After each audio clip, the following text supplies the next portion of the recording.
Assalamualaikum warahmatullahi wabarakatuh. Halo para pejuang mimpi dan sahabat-sahabat, selamat datang di podcast Iksan Berprestasi. Saya Isroria yang akan memandu jalannya podcast pada hari ini. Podcast kali ini mengangkat tema yang sangat menginspirasi, yaitu meraih mimpi. Dan kita akan mengupas tuntas bukan hanya tentang medali, tetapi juga tentang proses dan kegigihan di balik itu. Nah, untuk itu kita sudah kedatangan dua narasumber hebat kita, anggota kebanggaan divisi KTIA, siapa lagi kalau bukan Mas Maulana dan Mas Rifai. Mereka berdua adalah jawara di bidang kepenulisan ilmiah dan isai. Mas Maulana dan Mas Rifai, selamat datang di podcast Iksan. Mungkin biar lebih akrab nih ya, silakan bisa perkenalan terlebih dahulu dan boleh disebutkan prestasi-prestasi apa sih yang pernah diraih selama di divisi KTIA. Oke. Halo sobat Iksan Berprestasi, perkenalkan saya Muhammad Maulana Yusuf, saya dipanggil Maulana. Saya itu dari divisi KTIA untuk program studinya dari S1 Teknik Mesin angkatan 2022. Oke, baik, kenalin, halo sobat Iksan Berprestasi. Saya Ahmad Rifai dari divisi KTIA angkatan 2023 dari program studi S1 Aquaculture. Ya mungkin dari Mas Maulana atau Mas Rifai bisa detail sedikit nih prestasi-prestasi apa yang pernah diraih sebelumnya. Silakan. Baik. Aduh, harusnya Mas Maul dulu yang usul. Ayo, baik.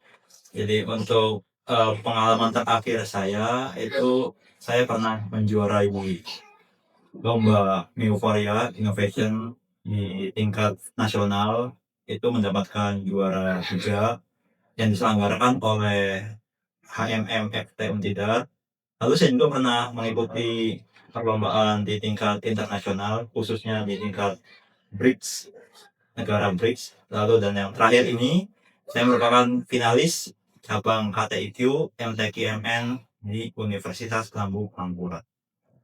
Mungkin Mas Rifai bisa diceritakan. Oke, kalau saya sendiri, alhamdulillah saya pernah menjuarai Gala Paper internasional di UIN Tulungagung, sama saya juga pernah juarai juara 1 LKTI Aksara yang diselenggarakan oleh Universitas Tidar. Selain itu yang terakhir yang baru sekarang, saya juga jadi finalis DAQ atau desain aplikasi Al-Quran di Universitas Lambung Mangkurat, yaitu MTQMN, yaitu program dari Kemendikbud, seperti itu.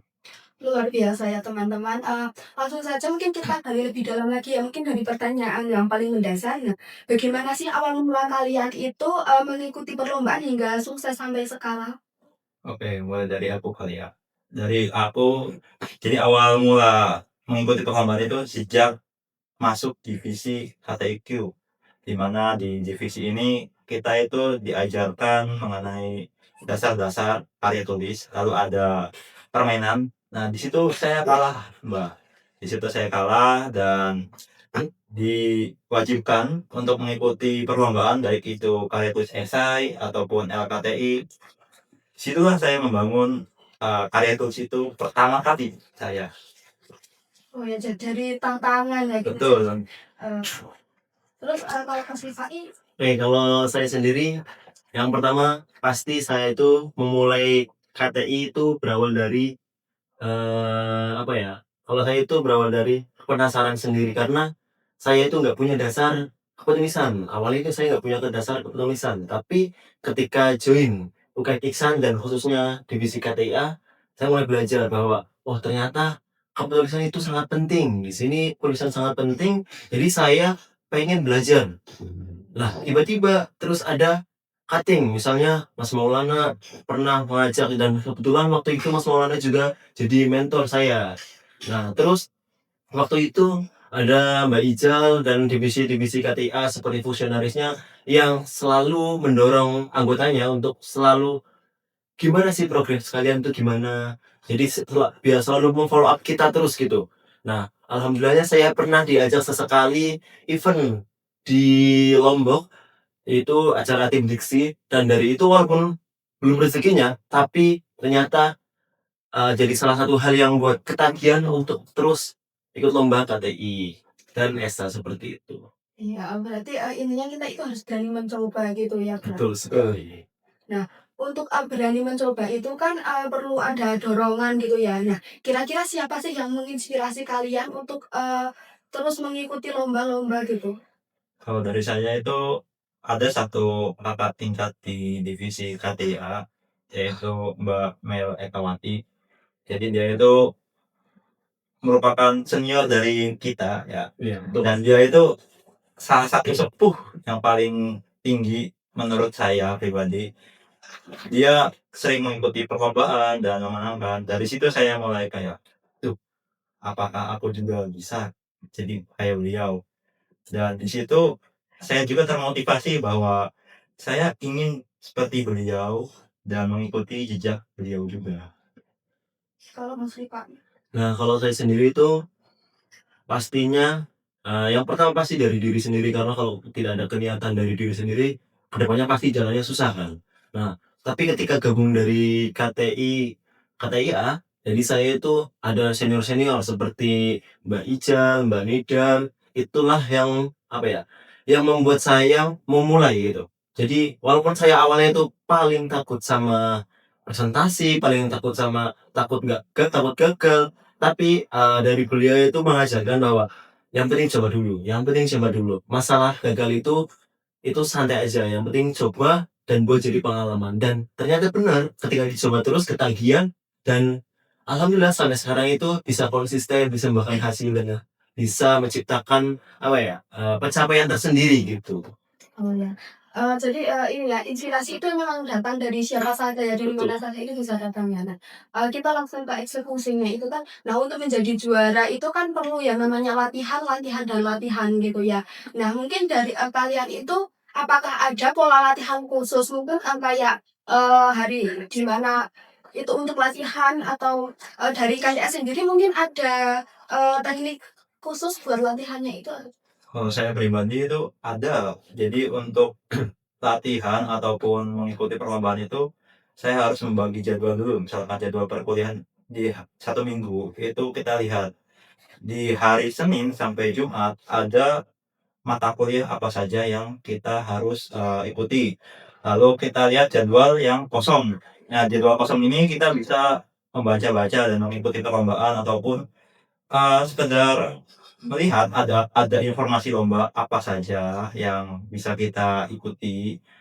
Lalu kita bisa eh, apa ya, mengontrol tidur kita. Jadi kalau aku pribadi nih, Abah, tidur itu wajib jam 8 tidur. Lalu bangun itu jam 3 untuk mengikuti ataupun menambah wawasan mengikuti perlombaan. Jadi untuk pola tidur juga saya harus atur, pola makan, pola latihan itu harus saya sesuaikan untuk jadwal latihan untuk kedepannya lomba juga, seperti itu. Kalau dari Mas Rifa sendiri gimana? Kalau dari saya benar apa yang dikatakan Mas Maul, kalau yang penting kita itu tetap jangan ninggalin perkuliahan gitu. Karena tugas kita di sini yaitu kuliah kan. Nah, untuk lomba-lomba mungkin kalau dari saya itu yang pertama kan dari divisi KTA itu kan ada setiap minggunya, buat latihan gitu. Nah, jadi saya itu, ketika ikut latihan pasti di-follow up terus sama fungsionarisnya, sama mentor-mentornya gitu. "Ayo, ini udah sampai mana? Udah sampai mana?" Nah, dari itulah, saya itu kayak, wah harus punya target ini, harus punya target nih. Nggak mungkin setiap pertemuan nggak ada progresnya gitu kan. Nah, malu dong kalau nggak ada progresnya. Nah, makanya dari itu, terus saya itu nyoba minimal setiap kita buka laptop, bisalah dapat satu paragraf, 2 paragraf gitu. Sama baca-baca dulu, yang penting kita punya target dulu dari lombanya itu apa. Terus, pamflet itu bagaimana ini, tujuannya, temanya. Jadi kita bisa nyesuaiin, ada waktu luang sebelum deadline-nya selesai, jadi kita bisa nyiapin biar hasilnya itu maksimal gitu. Jangan, ya boleh kalau misalnya mau dadakan, mau deadline-an, nggak apa-apa, yang penting kita udah ada konsepnya dan kita udah punya paham alurnya bagaimana ini. Ketika kita mau ngerjain karya tulis itu yang penting kita pahami dulu alurnya. Kayak, wah ini harus cari idenya dulu atau mau nyari pamfletnya dulu atau langsung kesimpulan, kan nggak bisa kalau langsung kesimpulan kan. Otomatis kita itu harus apa ya, punya strategi tersendiri kayak penyusunannya itu mulai dari apa, dari nyari urgensi permasalahannya terlebih dahulu, baru kita eksekusi idenya gitu. Seperti itu paling. Iya, luar biasa. Nah, untuk, lomba sendiri itu kan, beberapa lomba ada yang ini ya, presentasi. Nah, kebanyakan orang itu kalau presentasi mungkin grogi ya. Nah, dari kalian itu, adakah tips untuk mengatasi grogi pada saat tampil di depan juri seperti itu? Oke, kalau aku untuk tips biar nggak grogi ya Mbak. Biar nggak grogi, itu kita harus perlu latihan nggak cuma 1 kali, 2 kali, tapi berulang kali agar hasilnya itu juga lebih maksimal. Tapi saya juga punya trik sendiri di mana saya tuh bisa misalkan menggunakan cermin, Mbak. Menggunakan cermin untuk presentasi. Jadi saya lihat muka saya sendiri, presentasi bagaimana sih muka saya, apakah sudah cocok apa belum untuk presentasi, lalu omongannya juga apakah sudah sesuai untuk intonasinya, untuk durasinya. Lalu setelah itu saya bisa, mencoba menanyakan kepada saya kan punya namanya dosen pembimbing.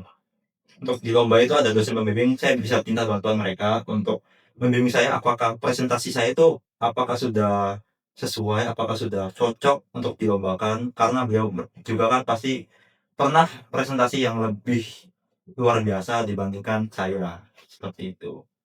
Kalau Mas Rifai sendiri bagaimana cara mengatasinya? Oke, kalau saya sendiri bener apa yang dikatakan Mas Maul tadi. Kita harus berlatih terus-terusan gitu biar apa ya? Biar karena di waktu presentasi itu kan ada namanya batas atau batasan waktunya gitu. Biasanya itu kalau essay bisa 7 sampai 10 menit, hari juga bisa 10 menit. Nah, jadi kita harus bisa nyesuaiin nih teks presentasinya terlebih dahulu biar kita nyesuaiin apa yang perlu disampaikan itu ada dagingnya gitu. Nah, jadi kalau saya itu sebelum presentasi saya itu harus, buat teks presentasi terlebih dahulu. Biar apa? Biar kita itu ngomongnya terstruktur gitu loh. Jadi misalnya dari pendahuluan, kita ada teks presentasinya, kalau saya sendiri itu ada teks presentasinya, terus isinya ada. Jadi ketika kita mau menyampaikan itu, udah ada gitu, udah ada pandangan. Walaupun ketika kita lupa, kita itu udah tahu, wah kayaknya ini habis paragraf ini nih. Nah, jadi kayak gitu terus. Terus kalau habis latihan terus, kalau misal kita tim, kita harus sering latihan bareng sama temen. Biar apa? Chemistry-nya itu biar nyampur. Terus kalau waktu di depan presentasi kan kadang walaupun udah hafal banget, udah hafal, tapi kalau nggak terbiasa kadang bisa nge karena pressure-nya tinggi karena ada juri, ada penonton gitu kan. Nah, yang penting itu kalau bagi saya itu misal di awal-awal itu misalnya gini, anggap semua di depan kita itu rumput. Jadi biar apa? Biar kita tuh nggak ngerasa kita tuh diliatin gitu. Jadi kita tuh nyampain sesuka kita, apa maunya kita aja gitu loh. Nah, dari ketika kita menganggap rumput semua, otomatis kepercayaan diri kita itu semakin menambah. Jadi, wah, nggak ada orang nih. Ya udah, babat habis aja, santai aja. Nah, maka dari itu. Jadi mungkin kalau saya sendiri ngerasa walaupun udah di venue lomba, tapi merasa presentasinya itu biasa aja karena saya itu menganggap ya udah rumput semua gitu. Iya, jadi intinya, penguasaan materi itu sangat penting ya buat, Penting proses sekali, skripsi. sangat penting. Iya. Mmm, Dulu itu aku pernah baca gini katanya, kalau presentasi itu, anggap saja yang tahu semua materi itu kita, yang depan itu anggap saja nggak tahu apa-apa gitu, apa benar? Ya, kalau misalkan seperti itu bisa, tetapi, pada dasarnya presentasi untuk perlombaan itu kan kita menyampaikan ide atau gagasan yang kita punya ke dewan juri. Sehingga kita itu memiliki gagasan juga harus yang terbaru dibandingkan yang lain. Oleh karena itu bisa dikatakan bahwa ide ataupun gagasan yang kita punya itu yang punya kita sendiri. Bahwa itu loh yang kita punya, kita harus menyampaikan ke juri yang kita, idekan yang ide punya kita tuh apa, seperti itu.